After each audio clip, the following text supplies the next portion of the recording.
Mr. Daniel Padilla, abay hindi raw pakakasalan si Miss Kayla Estrada. Ang lahat ng yan. But before that, if you haven't subscribed yet to my YouTube channel, please don't forget to like, share, and subscribe at hit mo na rin ang notification bell for more showbiz updates. Bago tayo of course magpatuloy sa ating updates for today's video, nais ko pong pasalamatan kayo for always watching and trusting this channel. Thank you so much sa inyong laging panonood at palagi ang pagsubaybay sa mga updates po natin. Maraming salamat po. Muling umuugong sa mundo ng showbiz matapos kumalat sa social media at ilang entertainment circles ang balitang di umano'y engaged na raw sina Daniel Padilla at Kayla Estrada. Sa isang industriya kung saan bawat galaw ng artista ay binibigyan ng kahulugan. Hindi na katakataka bakit mabilis kumalat ang ganitong klase ng balita, lalo na kung ang sangkot dalawang prominenteng pangalan sa industriya ng aliwan. Ngunit gaano nga ba katotoong usap-usapang ito? May sapat bang ebidensya o isa lamang ba itong bunga ng maling interpretasyon ng publiko sa ulat na ito? Tatalakayin natin ang pinagmula ng balita, ang konteksto ng relasyon ni Daniel Padilla at Kayla Estrada, at ano nga bang naging reaksyon ng publiko o pananaw ng mga tagamasid ng showbiz at ang mas malalim na implikasyon ng ganitong Daniel kasi ang pangalan ni Moira. Siyempre si Daniel. Ang akala ng iba ay si Kayla at si Daniel. Magpapakasal na. Yun ang yung mga katikating nagmamadali. Sa akin lang dami-dami nagtanong sa'yo din. Oo, nagmamadali kasi. Sa'yo ba may nagtanong o pass?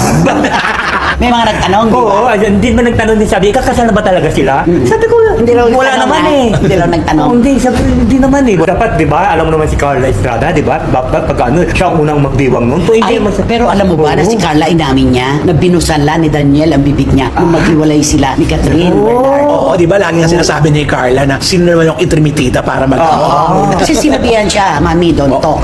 Eh kasi nga po, kay Daniel mismo, wala naman tayong nahita. Wala naman tayong narinig. Walang anumang paninira tungkol kay Catherine. At si Catherine naman, saan ba nanggaling yung nangaliwa si Daniel? Hanggang ngayon naman, hindi malinaw. Walang closure ang kwento niya. At saka wala silang resibo na papakita. Kaya nga.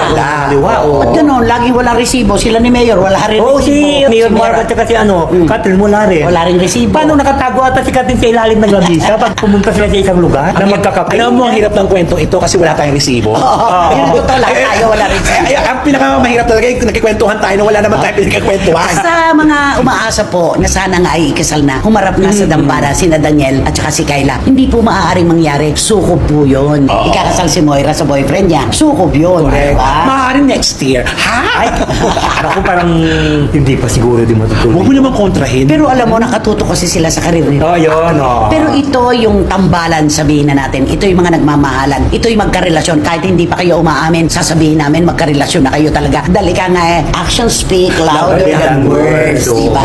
Eh, kita naman eh. At saka nasa marrying age na sila. Oo. Ay, oo. Nasa tamang edad Oo, na. kaya okay na okay Saka na. parang si Daniel, hindi mabubuo ang araw nang hindi niya kasama si Kayla sa pupuntahan niya. At saka napansin mo na wala nang negatibo kay Daniel. Magmula ay wala na. Ang laki daw ng ipinagbago. Yan ang nagagawa ng pag-ibig. Dati mahihiyain. Oo, ngayon hindi na. Pagkapikon, interviewin mo, parang inip na inip, nagmamadali. Ngayon hindi, umaharap. Ngayon parang join na din sa talaga sa ano. At saka nakikita sila, inaakbayan niyan. Ano may mga Harap-harapan. Oo, wala silang nanonood ng concert, daming tao, akbayan, may kiss, pag ganon. Hindi, at saka alam mo noon, pag sumakay yan ng aeroplano, nakaupo lang yan tapos naglalagay ng ano dito, yung headphone niya. Tapos ngayon hindi na, pag sumakay ng aeroplano, itong late na pumunta sila sa Mindanao, talaga nakipagkwentuhan na siya. Nalaki na yung pinagbago iba, ni Daniel iba na. talaga. Parang naging ano na siya ngayon, outgoing. Correct. Parang ganon. At saka gumagawa siya ng mga good deeds, may pupunta sa mga oo. Yun ang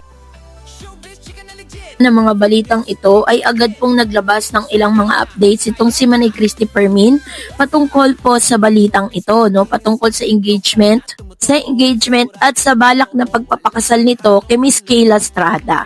So dahil po dito nilinaw nila na ang akala ng mga netizen na Daniel na tinutukoy ay si Daniel Padilla, no? So, yung engagement kasi, sinasabing malaking salita yan at malaking pananagutan. Ang salitang engage ay hindi basta-basta at ito ay nangangahulugan ng seryosong commitment at planong panghabang buhay. Kaya't kung ito ay binabato lamang bilang chismis, may kaakibat itong panganib lalo na para sa mga taong sangkot. Para sa mga artista, ang maling balitang tungkol sa engagement ay maaaring magdulot ng pressure mula sa publiko at magkaroon ng epekto sa kanilang mga proyekto. Makasakit sa kanilang personal na relasyon kung mayroon man. Hindi may kakailan na hati ang reaksyon ng publiko. May mga kinikilig at sumusuporta, tumaasang totoo ang balita. Nagugulat at nagdududa lalo na't walang kumpirmasyon.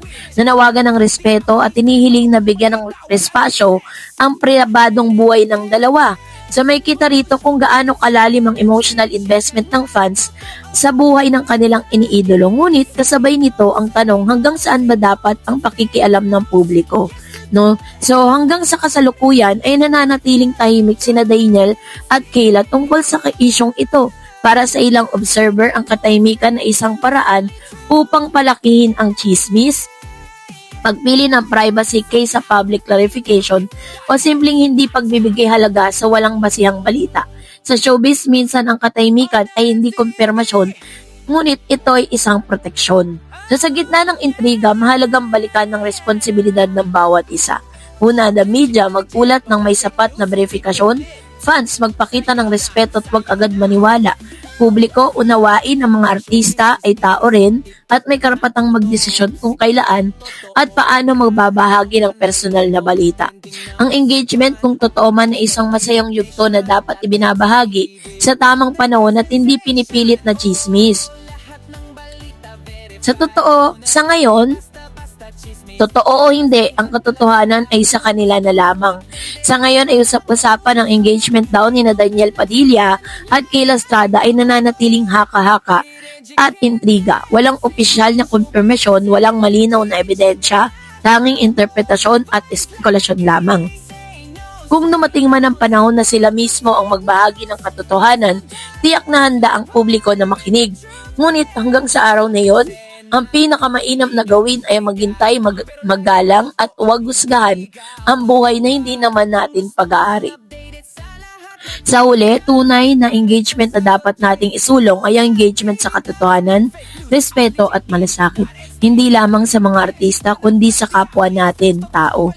So, dahil po dyan, dinidebunk ng kampo ni Mr. Daniel Padilla ang mga issue patungkol po dun sa kanyang engagement at sa engagement ring itself. Ang dami kasing nagkakalat na balita ngayon, lalo-lalo na po sa TikTok, na yung sing-sing daw ni Miss Kayla Estrada ay nagkakahalaga ng 2 milyon. Na bagay na talaga namang tinatawanan lang ng kampo ni Daniel dahil kung titingnan po ninyo, is wala pa nga pong almost 1 taon yung kanilang relationship. Yun po ibase sa computation ng mga netizen.